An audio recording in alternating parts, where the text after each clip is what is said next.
बिस्मिल्लाहिर्रहमानिर्रहीम बिस्मिल्लाहिर्रहमानिर्रहीम अस्सलाम वालेकुम वरहमतुल्लाहि वबरकातुहू। हर किस्म की हाजत के लिए, जी हाँ, हाजत आपकी किसी भी किस्म की हो, उसके लिए इंतहाई आसान मुजर्रब अमल आप लोगों की खिदमत में पेश कर रहा हूँ। ये अमल है 21 सजदों का। 21 सजदों का ये अमल है। ये अमल आप कर सकते हैं तहज्जुद के वक़्त, फजर के बाद, फजर की नमाज पढ़ने के बाद, ठीक है? उससे पहले नहीं, चाश से पहले, फजर के बाद। उसके बाद आप इसको कर सकते हैं ज़ोहर के बाद, असर से पहले पहले, किसी भी वक़्त इस अमल को आप करें। इंशाअल्लाह अज़ीज़ 7 से 11 दिनों का ये अमल होगा। 5 मिनट का ये, हम 10 मिनट का अमल लगा लें आप इसको, हर 10 मिनट का अमल होगा।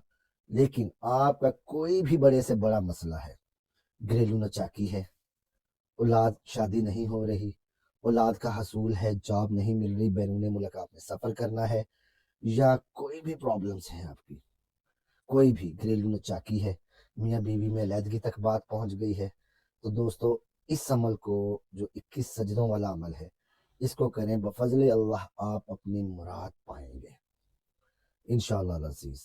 तो दोस्तों, कोई भी आपका मकसद है, कोई भी आपकी दिली मुराद है, जैसे आपने मेरी, चले जी मैं ये बात करता हूँ कि मेरी मुराद है जी कि अल्लाह ताला मुझे मेरा ज़ाती घर दे, तो इस नीयत को मैंने रखते हुए, जब फजर या ज़ोहर की नमाज के बाद, नमाज से मैं फारिग हो गया, उसके बाद वहीं जा नमाज पर बैठा बैठा, मुसल्ले पे बैठा बैठा, मैंने अल्लाह अकबर कहना है, सजदे में चला जाना है।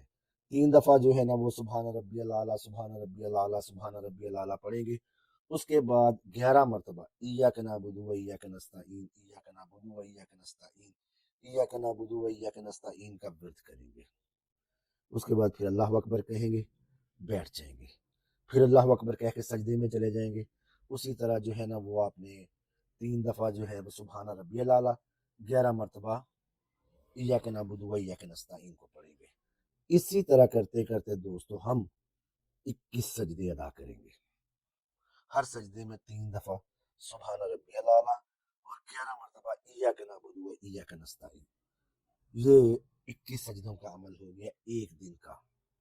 अगले दिन भी आपने अगर फजर के बाद पढ़ा है तो फजर के बाद पढ़े, ज़ोहर के बाद पढ़ा है तो ज़ोहर के बाद पढ़े, मगरिब या इशा के बाद पढ़ा है तो मगरिब या इशा के बाद ही आपने रूटीन अपनी रखनी है। रूटीन अपनी एक रखें, वक़्त एक रखिएगा। इंशाअल्लाह अज़ीज़ 11 दिनों के अंदर अंदर गैब से ऐसे सबब पैदा हो जाएंगे, ऐसे हालात डेवलप हो जाएंगे कि आप खुद परेशान हो जाएंगे कि मेरे दिल की मुराद, मेरी आरज़ू, मेरी तमन्ना बारगाह इलाही में इतनी जल्दी सुनी गई। अल्लाह ताला ने इतनी जल्दी करम कर दिया। बैरून मुल्क का सफ़र करना है, वीज़ा लग जाएगा। पैसों का रेंज नहीं हो रहा, पैसे मिल जाएंगे। बच्ची या बच्चे की शादी नहीं हो रही, मिल जाएगी। जॉब नहीं है आपके पास, जॉबलेस हैं, 11 दिनों में अच्छी जॉब लग जाएगी। ज़ाती घर लेना चाहते हैं, इंशाअल्लाह अज़ीज़ गैब से इंतज़ाम हो जाएगा। अलगर्ज किसी भी किस्म की हाजत है, कोई भी बड़े से बड़ा भी मसला है, अल्लाह पाक अपने फजल करम से उसको पूरा करेगा। उम्मीद करता हूँ कि अमल आपको पसंद आया होगा। अमल पसंद आया हो तो लाइक करें, चैनल को सब्सक्राइब करें, वीडियो को शेयर करें। अल्लाह ताला मेरा और आपका हामी नासिर हो। मिलते हैं नए अमल में। अस्सलाम वालेकुम व रहमतुल्लाहि व बरकातहू।